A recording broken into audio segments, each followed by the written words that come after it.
My youngest sister spotted this coleslaw at her future mother-in-law's barbecue. Since then, I've been making it for almost every family gathering.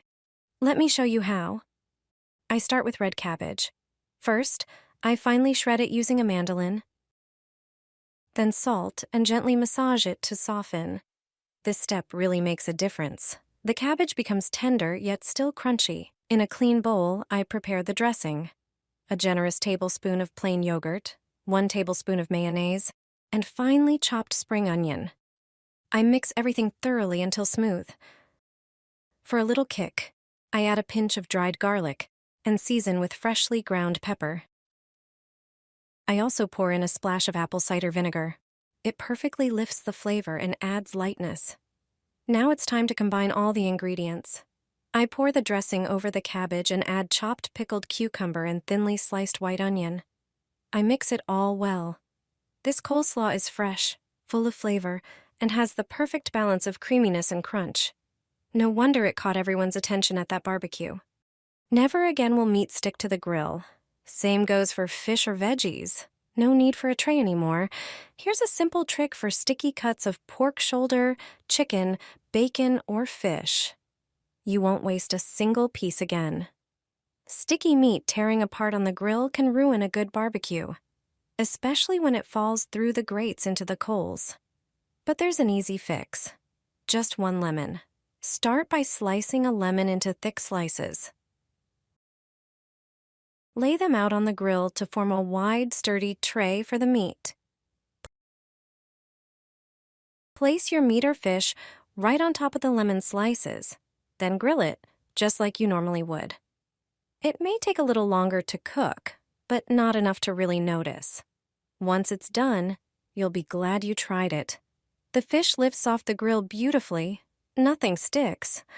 Unlike grilling without the lemon, this method adds great flavor too. You've got to try it. This grilling mistake can cost you a lot. Many people make it regularly without even realizing it. When barbecue season starts, everyone has their favorite dishes and cooking methods. Grill trays often come in handy when preparing food this way. Their main advantage is that they catch the fat dripping from the food, making it easier to keep the grill clean. I'm sure you use them sometimes when making a Sunday barbecue lunch or a dinner with friends. However, many people don't realize they're making a serious mistake.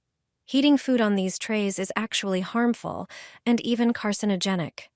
The higher the grill temperature, the more aluminum seeps into your food. When grilling marinated items on these trays, the amount of aluminum that transfers can be several times higher than with non-marinated foods. Accumulating aluminum in the body contributes to many health problems. It's better to spend more time cleaning the grill than to keep using these trays. Pour frozen fries into a jar and pour Coca-Cola over them. I swear this recipe for fries is the best. They taste better than McDonald's. Take a large capacity jar. Mine is about 3 liters. Pour an entire package of frozen fries into it. Then, pour 2 liters of cola over them, enough to completely cover the fries.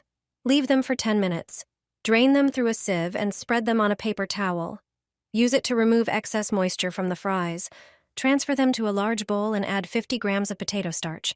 Meanwhile, prepare the sauce. Dice 1 onion. Put it in a pan with heated olive oil. Sauté until it turns golden. Then, chop a clove of garlic and add it to the onion.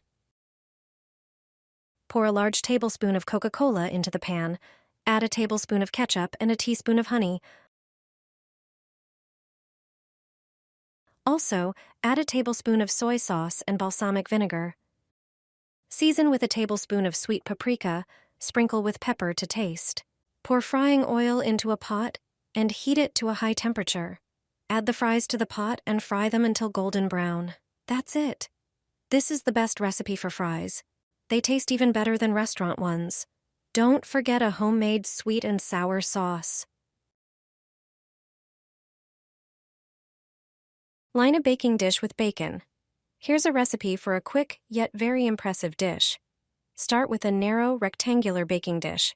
Line it with slices of bacon so that the bacon covers the bottom and sides, leaving the ends hanging over the edges. Boil peeled potatoes until they are halfway cooked. Once cooled, slice them thinly. Lay the first layer of potatoes on the bacon, spreading them carefully to cover the bottom of the dish. Sprinkle the potatoes with sweet or hot paprika. Place thin slices of chicken breast on top of the potatoes. To make the meat juicy and flavorful, season it with freshly ground salt and pepper. Finely chop fresh chives and sprinkle them over the chicken. Add another layer of potatoes, sprinkle with paprika, and repeat with more chicken slices and chives until the dish is full. Top the final layer with grated cheese, preferably one that melts well, to create a golden, gooey crust. Fold the overhanging bacon slices over the top to seal the pie. Place the dish in a preheated oven and bake at 200 degrees Celsius, around 400 degrees Fahrenheit, for about 45 minutes. Once out of the oven, you'll have a fragrant golden pie that is both visually stunning and delicious. This dish is hearty, flavorful, and perfect for a family dinner. Throw sugar into the fire, and you'll grill like never before. Most experienced grill masters know this secret. If you love grilling, try the sugar trick. It's so simple you'll never use anything else again. You'll need an empty soda can. Use a cutting knife to cut the can in half. We'll use the bottom part as a container. It doesn't have to be perfect, just make sure there are no sharp edges. Pour some hand sanitizer with at least 70% alcohol into the bottom half. Add 2 or 3 tablespoons. It's flammable and often used to start grills, but now add 2 large tablespoons of white sugar. Mix it well to create a paste. If the sugar is fine, it will be even more flammable. When sugar is exposed to heat, it undergoes thermal decomposition. This produces carbon and water vapor, which can burn and help fuel the fire. So if you need to light a grill, use the sugar trick. Always handle fire and flammable substances carefully.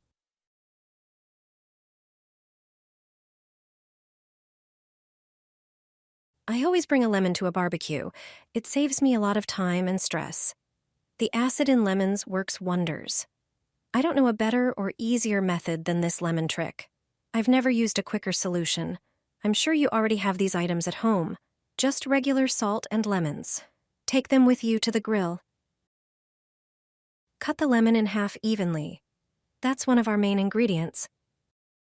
The second one is salt. Pour some salt onto a small plate. Grab a fork and head to your grill. Now stick the fork into the lemon and dip it into the salt. Press it down so the salt sticks well.